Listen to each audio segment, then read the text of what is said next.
Pozdravljeni v oddaji Pregled tedna. Poglejmo si, kaj se je ta teden dogajalo v slovenski Istri in širše.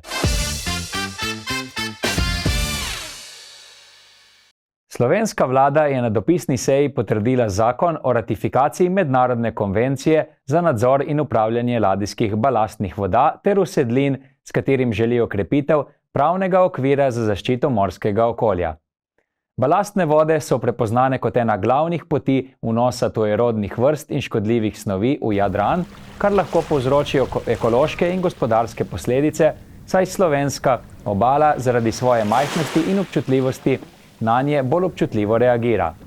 Nova zakonodaja državi omogoča nadzor tujih plovil v slovenskih pristaniščih in zahtevanje skladnosti z mednarodnimi standardi. Slovenija sicer trenutno nima infrastrukture za obdelavo balastnih voda, zato bo v prihodnjih mesecih potrebna gradnja ali dogovor s tujimi partnerji, da bi vzpostavili učinkovite ukrepe varstva obale in morskih ekosistemov. V Piranu so medtem umetniško označili začetek veljavnosti zgodovinskega svetovnega sporazuma Združenih narodov o zaščiti oceanov, ki velja za enega najpomembnejših okoljskih pravnih dokumentov po Pariškem klimatskem sporazumu.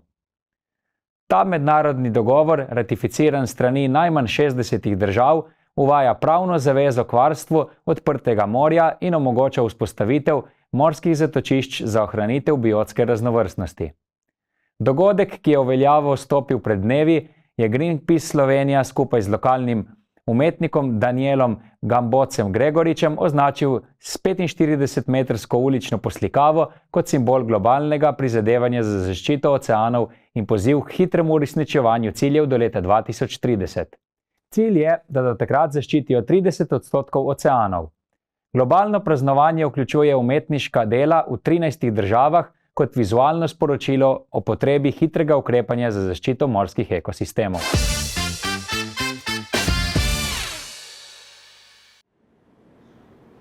Na oddelku za medijske študije Fakultete za humanistične študije Univerze na Primorskem so študentje prejšnji petek uspešno izvedli posebno dobrodelno fotografsko razstavo, ki je združila ustvarjalnost 30 študentk in študentov študijskega programa vizualne komunikacije. V duhu povezovanja umetnosti, tehnologije in družbene odgovornosti so predstavili 18 umetniških del v digitalni, analogni in generativni obliki.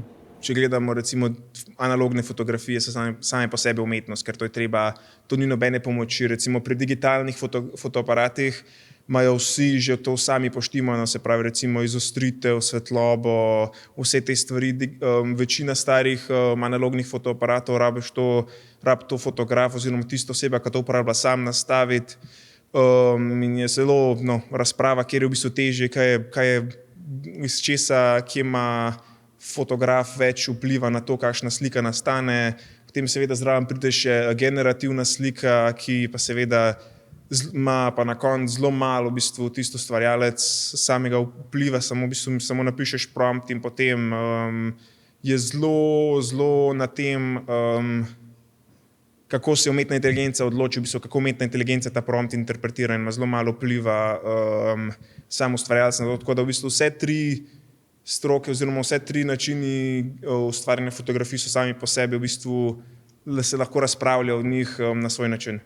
Razstava nosi naslov Zrno Pixel Prompt, ki se navezuje na različne načine fotografiranja.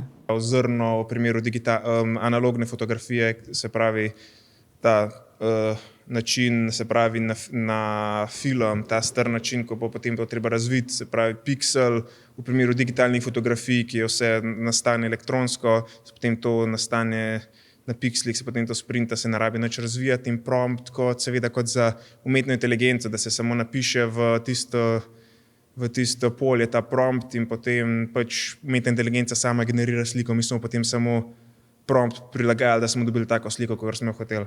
Osrednji del dogodka je predstavljala dobrodelna dražba razstavljenih fotografij, pri kateri so študentje celoten zbrani izkupiček, ki je na koncu štel 1060 €, namenili dobrodelnemu društvu Palčica Pomagalčica. Razstava bo na ogled v Armeriji rektorata do 10. februarja.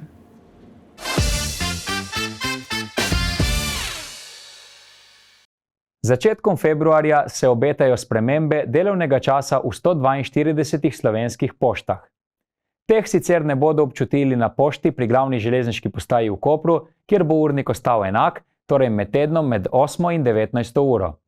Delovnik pošt bo ostal isti tudi v preostalih koprskih poštah, in sicer v poslovalnicah v Šalari, na cesti Marežganskega upora, na Pristaniški ulici, v Semedeli na Beblerjevi, v Pobegih, Marezigah, na Škofijah in v Šmarjah. Brez sprememb bo tudi delovni čas poštnih poslovalnic v Izoli, na Morovi ulici, v Sečovljah, Portorožu in Piranu. Po novem pa bo v Slovenski Istri spremenjen urnik pošte v Izoli v Cankarjevem drevoredu, in sicer bo ta odprta med tednom med 8 in 18 uro, prav tako bo po novem odprta tudi pošta v Luciji. Postopno zmanjševanje dostopnosti univerzalne poštne storitve so obsodili na občini Piran, kjer poudarjajo, da dostopnost osnovnih storitev ne sme biti presojena zgolj z tržnega vidika, čeprav razumejo ekonomske razlage Pošte Slovenije. Piranski občinarji še dodajajo, da dodatne omejitve najbolj prizadenejo starejše, gibalno ovirane in druge ranljive skupine, poleg tega pa takšni ukrepi pri prebivalcih vzbujajo občutek zapostavljenosti, kar je v nasprotju z vlogo občine in njenimi zakonskimi obveznostmi zagotavljanja storitev za vse občane. Na spletni strani Pošte Slovenije, kjer so že objavljeni posodobljeni urniki, sicer uporabnikom ponujajo številne alternativne rešitve, ki omogočajo fleksibilnost pri prevzemu in oddaji pošiljk. Dodali so tudi, da nenehno širijo mrežo prevzemno-oddajnih točk, ki so večinoma na voljo 24 ur na dan. Uporabniki lahko tako pakete prevzemajo na več kot 1600 kontaktnih točkah po državi, vključno s poštnimi poslovalnicami, paketomati ter drugimi točkami, kot so paketniki, bencinski servisi in druge partnerske lokacije, kar omogoča večjo prilagodljivost, hitrejši dostop in enostavnejše upravljanje s pošiljkami.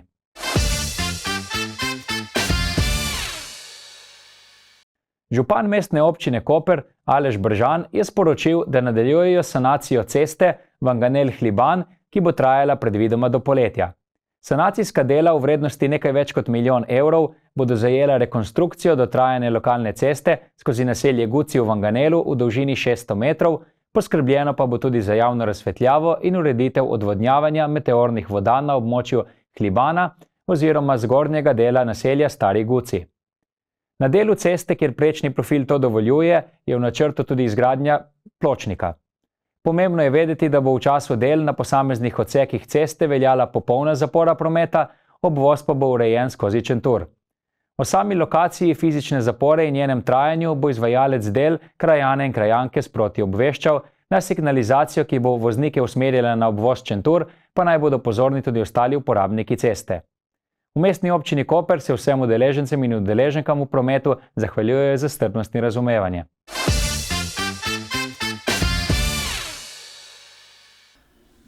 V sredo sta se v areni Bonifika v sklopu 11. kroga prve ženske rokometne lige udarili ekipi Žurt Koper in Krim Mercator Ljubljana. Tekma je bila izenačena prvih 15 minut, na kar so serijske prvakinje iz prestolnice stopile na plin. Razliko 3 zadetkov so do odmora povišale na 8, saj je bil končni rezultat prvega polčasa 17-9.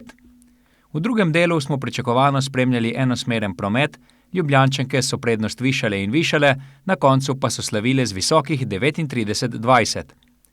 Pri Koprčankah je bila strelsko najučinkovitejša Monika Martič s 5 goli, medtem ko jih je gostujoča Ema Abina dosegla 8. Pohvaliti velja tudi vratarke, saj so tako koprske kot ljubljanske zaustavile 10 poizkusov. Prvih 10-15 minut mislim, da smo presenetili same sebe.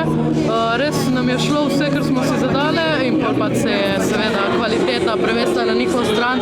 Smo mlada ekipa, se učimo, z vsako tekmo dobivamo nove izkušnje, pač so bile boljše, moramo popraviti še dosti stvari, ampak mislim, da smo dokazali, da se da tudi kosati z najboljšimi. Poštena zmaga, čestitke v ekipi. Dejstvo je, da smo edini profesionalni klub v Sloveniji in ne moremo pričakovati od nasprotnic. Čeprav mislim, da so kar v redu igrali, borile so vse, uživali so v igri, kar je važno. Rabimo v Sloveniji čim več sredin takih, da se igra. Drugače pa vemo, da primerjati profesionalen klub in amaterski klub je pač tako, kot je. vse čestitke pa Željko tu in ekipi za prikazano željo po igri.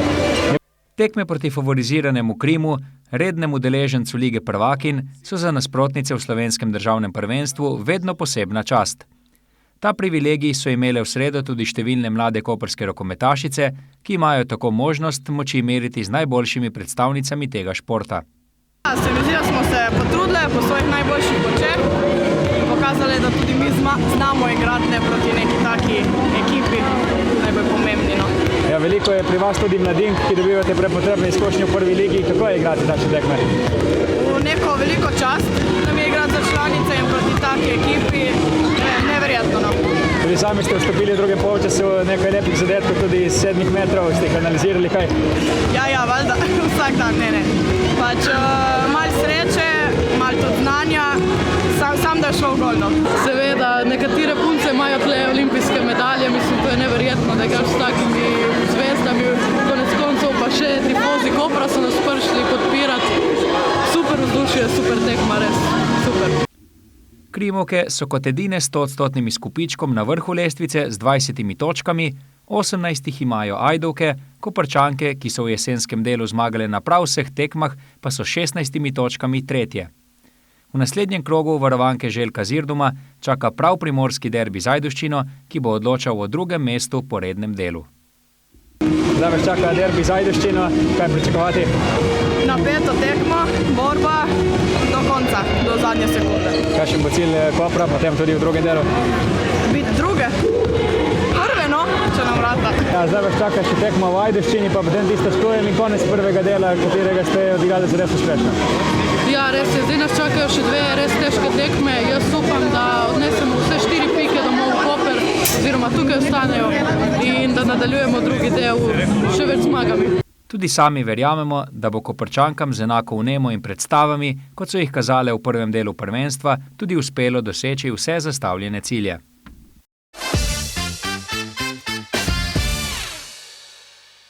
Tržaško pristanišče je v občutljivem obdobju, zaznamovanem z roki za porabo evropskih sredstev, odprtimi kriznimi vprašanji in ključnimi infrastrukturnimi projekti, ki bodo odločali o njegovi prihodnji konkurenčnosti.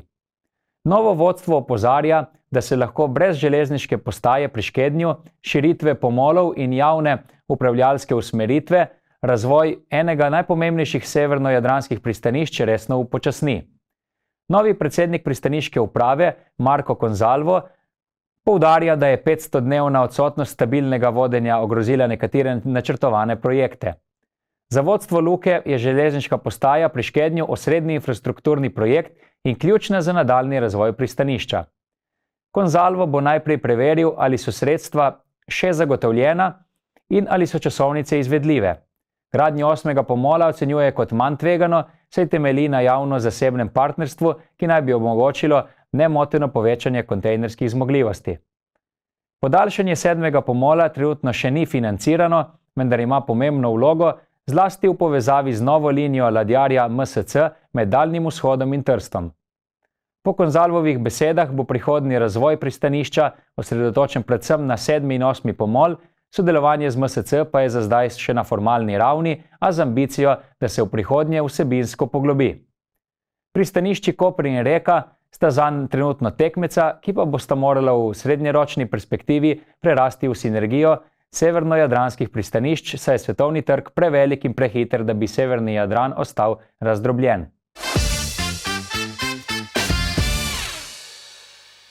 Pa še ena novička onstran meje. Milje bodo med 12. in 17. februarjem letos gostile 72-milski pust, kjer so organizatorji uvedli novost.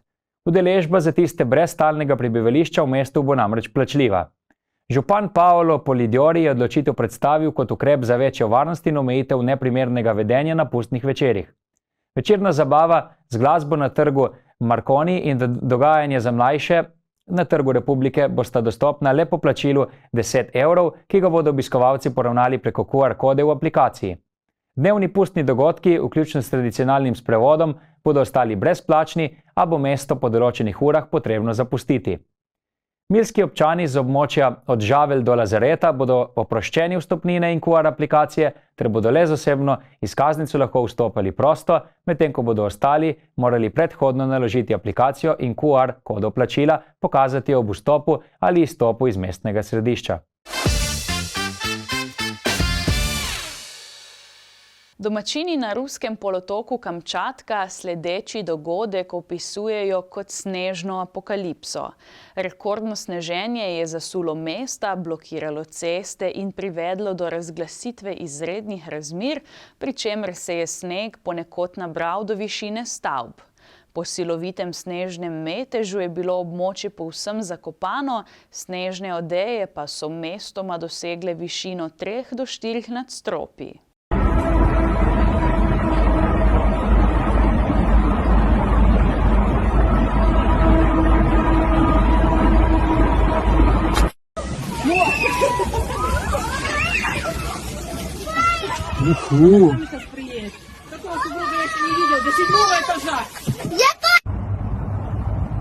Сугроб до 9 этажа.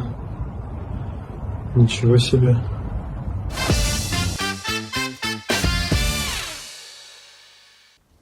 Pozdravljeni v kulturnem napovedniku. Poglejmo si, kaj se bo v naslednjih dneh dogajalo v slovenski Istri. Danes ob 20. uri bo v gledališču Koper premiera nove predstave Kje je primadona, ki je komedija zmešnjav iz zakulisja opernega gledališča. Isti večer ob 21. uri pa se bo Hangar bar v Izoli preobrazil v prizorišče elektronske glasbe. DJ Tedexom pripravlja energičen set, ki povezuje prepoznavne EDM hite s techno house groovom, progresiv stopnjevanji, big room vrhunci ter bass house udarnostjo. Naslednji dan lahko gledališko udejstvovanje nadaljujete v Auditoriju Portorož, ko bo ob 19:30 uprizoritev tehno-burleske Tatovi podob. Predstavo zaznamujeta igriva, spogledljiva provokativnost in neverjetno kratek reakcijski čas na aktualne družbene nesmisle. Še prej pa se v soboto lahko udeležite literarnega večera, posvečenega Kseniji Vidali. Pričetek ob 17. uri v dvorani v Kubedu. V nedeljo bo v gledališču Tartini Piran uprizorjena opera v enem dejanju z naslovom Leo in Anima. Opera z glasbo in libretom skladatelja Francesca Colosanta predstavlja nov in pomemben prispevek sodobni operni ustvarjalnosti. Partituro bo izvedel orkester Dorija pod vodstvom dirigenta Davida Galaverne in z mednarodno pevsko zasedbo.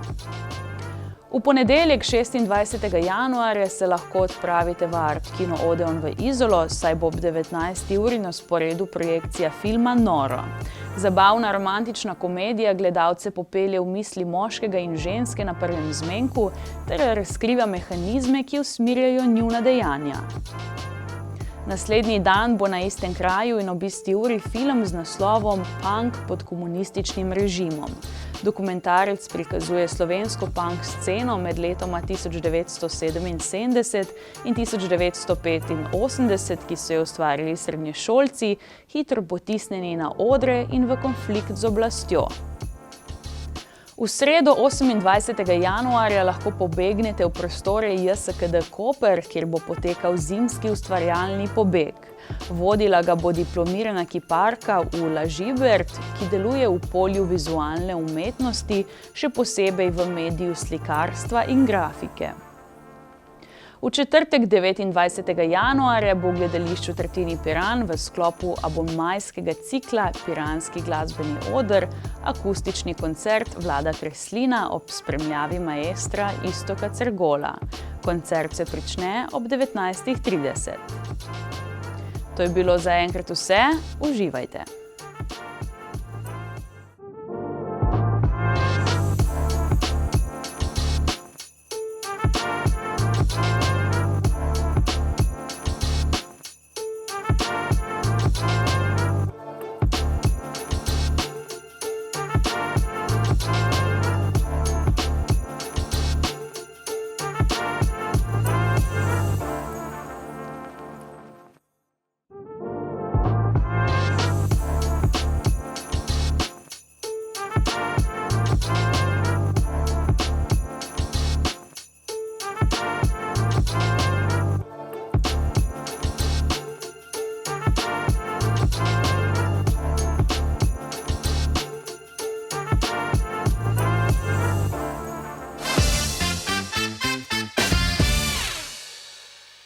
To je bilo za ta teden vse. Hvala za pozornost in lep pozdrav do prihodnjič.